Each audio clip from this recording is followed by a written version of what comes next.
That's awesome. So, yeah, we're going to start with this one. I'm going to light it with the torch. I'm going to light this small class C brand first. I'm going to put it underneath. I guess this one. And it's going to go right underneath. And then I'm going to light this one.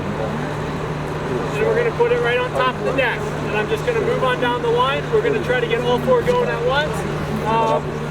Yeah, again, let's be mindful of the winds and that we're at a active fire station. So if any sirens go out, any ambulances go out, we'll let you guys know. But let's just be heads on a swivel. And if you have any questions while it's going, feel free to shout it out. But let's just pay attention and see what happens. Yep, it's happened. I've had a couple of people be able to do it because I've gotten 2 times this season so far. Are you taking pictures?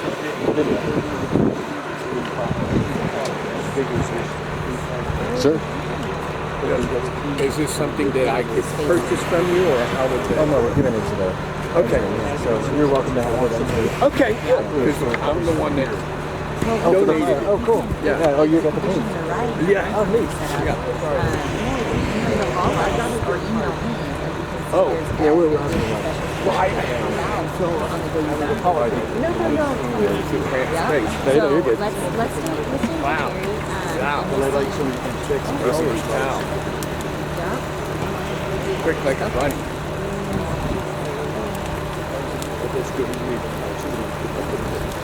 All right. Jenny Page. Yep, you have some. Yeah, again, the one on the far right has that Class A coating on it.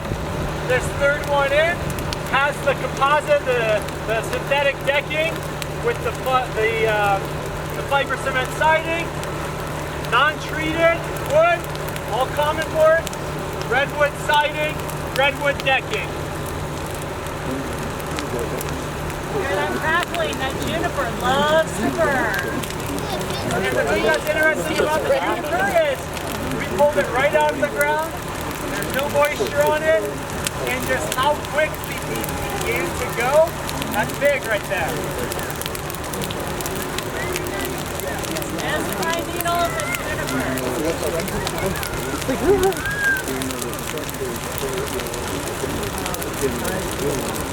We do have a charge rope back behind us, so if there starts to be ember lofting, we'll have you step a little further back so that they can put the lead on the hut. So as we're kind of looking at this common board one, you can start to see it's moving up the siding noticeably quicker than a lot of the other ones. That fiber cement one is holding up pretty well to that little Class C brand right now.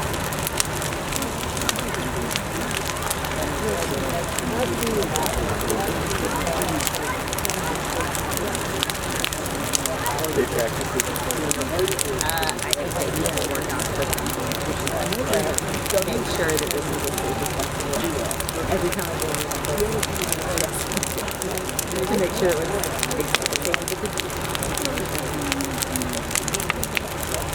Yeah, hot dogs. Pine needles begin to burn off. This is where we really want to start looking. And again, we can move in a little bit if you guys want to. Let's not get too close. But we can start to see how some of the siding and decking is slowly becoming to get involved. So that the fuel's burning off, we have these materials that are starting to heat up. And they're starting to become compromised. That right one, it's starting to a little bit, it's holding, but as we continue to evolve, let's just be mindful of that. Pardon me? The decking on the right one was a redwood decking. It was a wood decking that we had just applied that plastic coating. Oh, it has coating on it. Correct. Yeah, and the one with the coating, we have the coating underneath the deck boards as well, underneath and on top. Now, the second way that homes are most likely to ignite in these fires is called radiant heat. If you're standing close enough, right about here, even though the wind's blowing that way, I'm feeling like a little beach vibe on this side, right? That radiant heat, that campfire heat, that any structure, vegetation can produce enough heat to cause scorching, to blow out windows so that it burns down land inside and homes burn from the inside out. So that's where we also discuss during inspection how to break up the fuel around your house to reduce the potential for radiant heat impact. So that radiant heat, like that, you can probably feel it, right? There's a little heat coming off this. Now, if you can imagine if your structure's on the other side of this, the wind pushing, that's going to increase that radiant heat even more. It's like a hair dryer turned up. You guys, we can't see on the outside, but this one with the common, the least treated one, it's starting to burn through the back. We can't see the backs, but all other three, the backs are still intact, but there's been a good amount of heat that has pumped through the one that is not treated. The back's starting to get involved as well.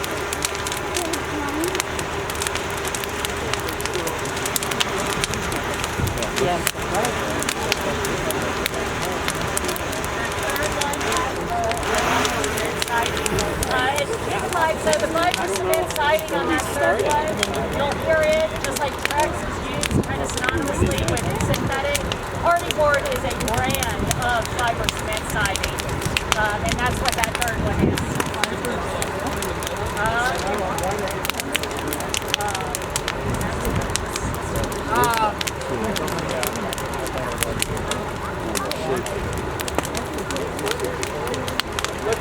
I'm gonna put a Class B brand. So yeah, a little bit bigger of the brand. We put those little Class C's. We're gonna put that Class B on the third one with the fiber on deck and the hardy board siding. What I want you to really take note of here, and one of the things that we stress as one of your highest priorities, is getting stuff out from under your deck. Because it doesn't matter what you put on top. If it ignites underneath, and that's what you can see with this one in particular. The deck board, it is starting to do that composite, that where it gets down in it, kind of skunks in it.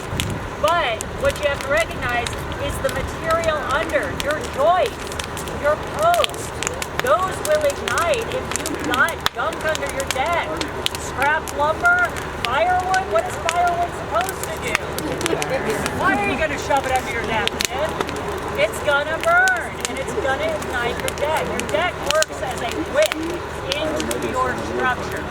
So when there are wildland fires, one of the first things, if they're able to have resources in the area, one of the first things that they do is they triage houses, is get everything off your deck, out from under your deck, and away from your house. Help us out. Do that in advance.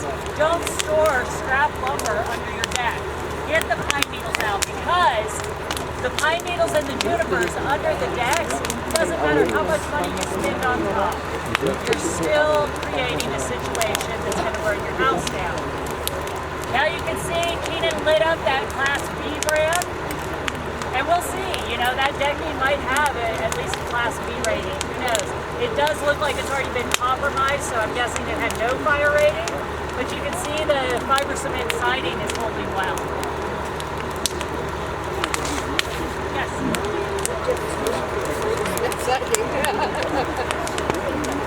Yes. Absolutely. Yeah, absolutely. And that's Excuse me, guys. Having an inspection done, Keenan or Carrie or even myself, if I have time, we can come out and we can talk to you about the fact that having vegetation close to windows, that's where that radiant heat is going to impact those windows. We want to recommend that everyone have at minimum double pane windows. Okay, some of the older homes might have some single pane floating around. Those will be the first to be compromised.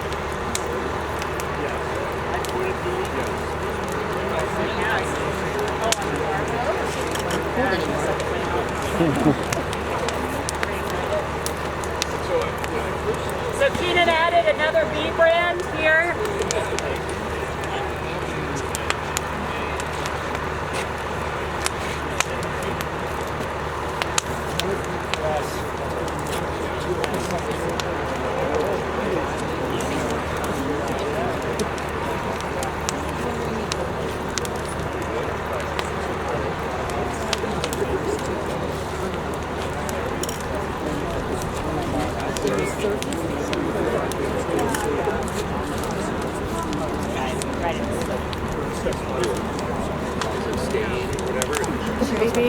I'm going to add 2 more seed brands to the far left one that has the redwood decking, the redwood siding.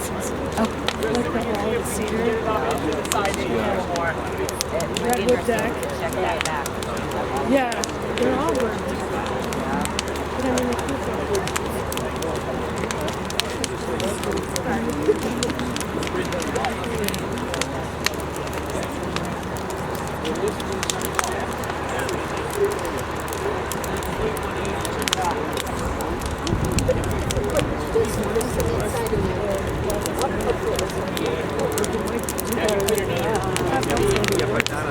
If anyone has been able to notice, the wind has started to shift a little bit. What's kind of going northeastern and starting. Was a 5-foot focal mount. It's applicable, but it makes me mindful. I am right near Bear Mountain in South Evergreen. And so that was all around our house within about 5 feet out.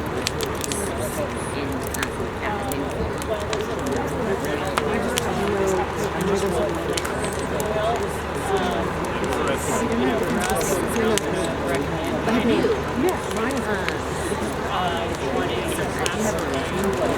To where if someone were at your house, they would at least listen.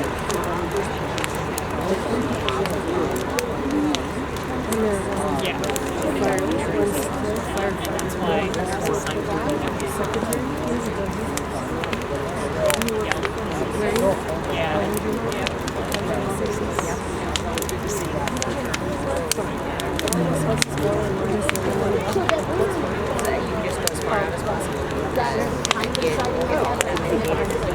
I want you to be mindful as you I don't think that would be a bad place for you. Yeah.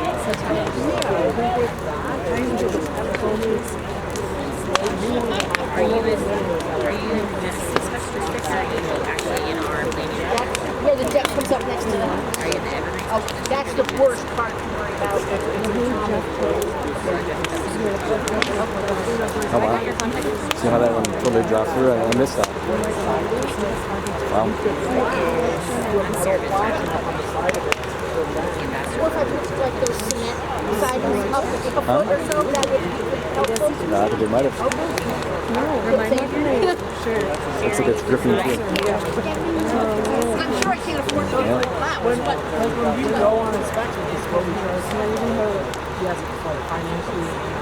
why don't you guys come closer and feel the heat? We always think about fire in terms of a can. I'm the risk reduction coordinator. We always think about fires in terms of a can. Get a little bit closer to feel the heat that's coming off of these buildings.